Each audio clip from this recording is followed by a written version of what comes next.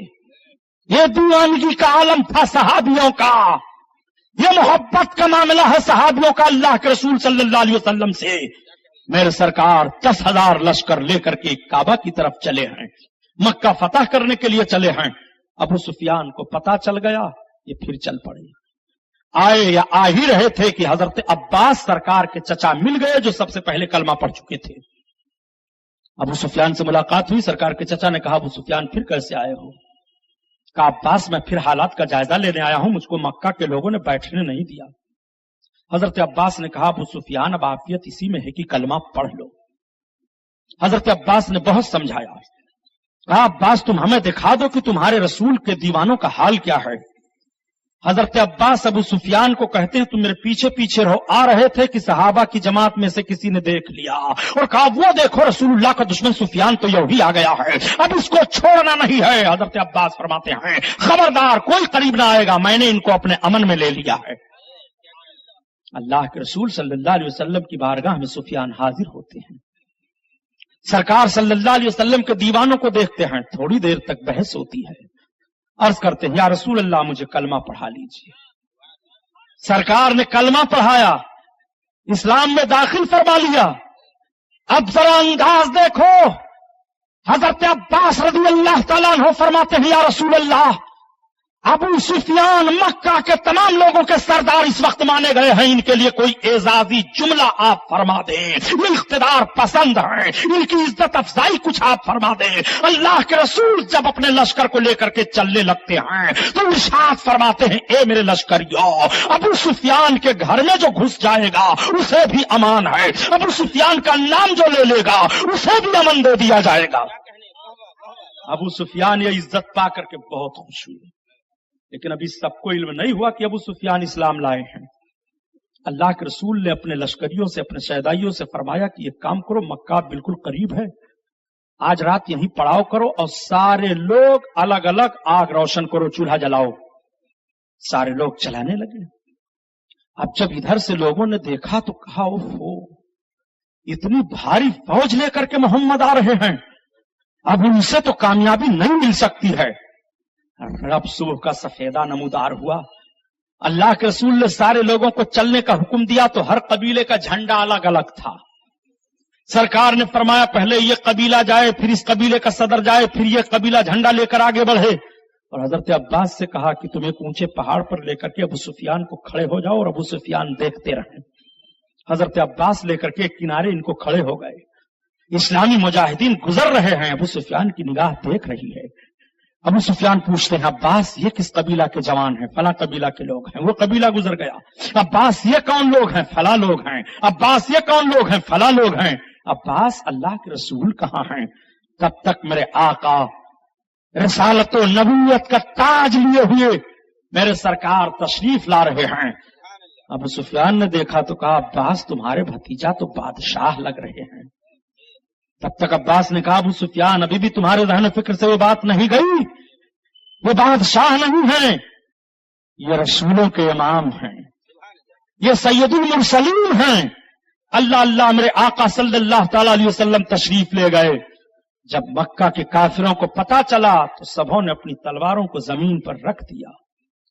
حضرت اکرمہ اور چند اور بہادر ایک کونے سے مسلمانوں پر اور چند اجڈ قسم کے لوگ حملہ آور ہوئے، تیاری کر لیے تھے پہلے سے۔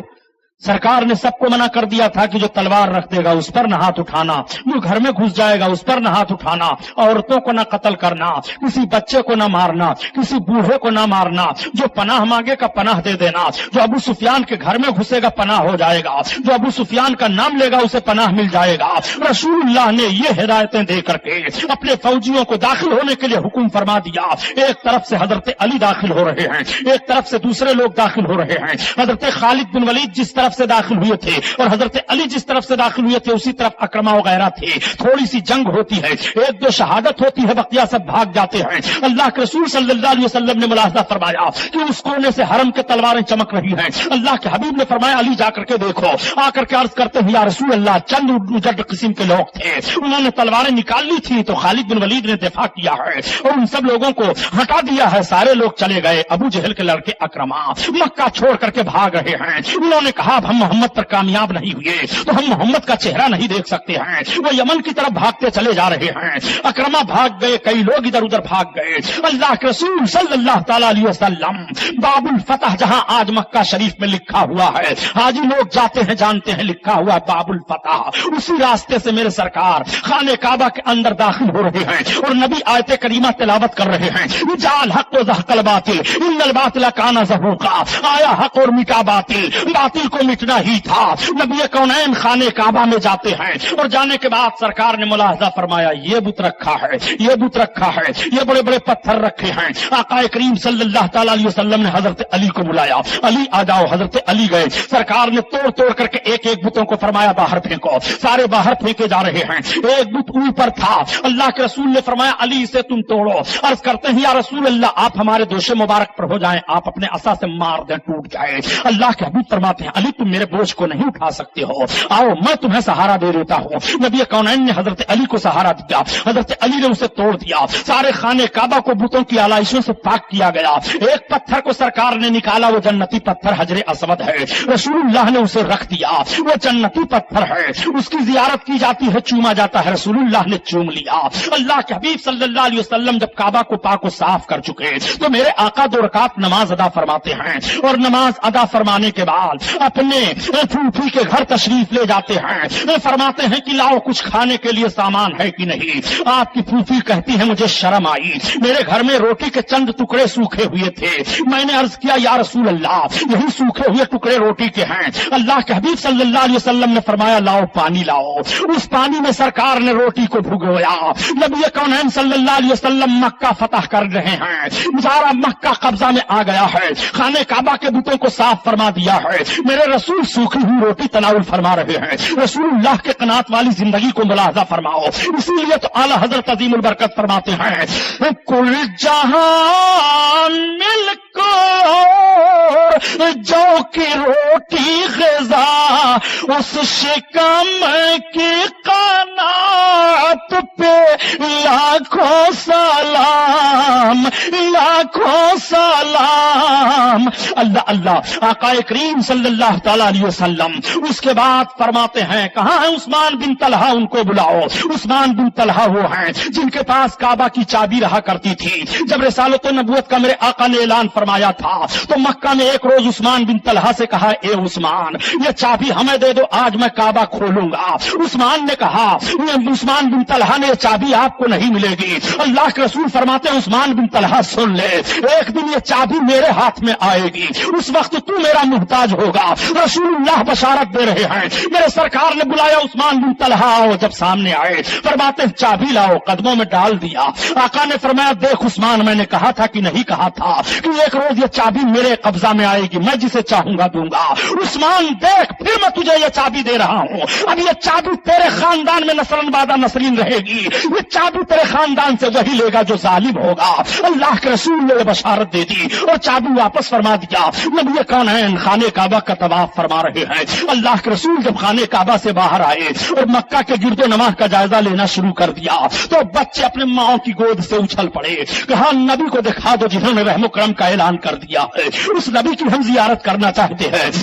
اللہ کے رسول صلی اللہ تعالی علیہ وسلم کے ایک صحابی نے اپنی تلوار کو چمکاتے ہوئے کہا تھا اے ابو سفیان, اے مکہ کے کافروں, آج ہم تمہیں بتائیں گے تمہارے ساتھ کیا سلوک ہوتا ہے. تمہیں لوگوں نے ہم لوگوں کو نکالا تھا, یہ سارے جو اور بچ رہے ہیں اپنے اپنے گھروں کو جاتے ہیں, اپنے گھروں کا جائزہ لیتے ہیں. نبی کونین صلی اللہ علیہ وسلم سے ابو سفیان عرض کرتے ہیں یا رسول اللہ آپ کے صحابی اس طرح سے کہہ رہے ہیں. میرے آقا نے فرمایا ایسا مت کہو, الیوم یوم المرحمہ, آج کا دن رحمت کا دن ہے. میں نے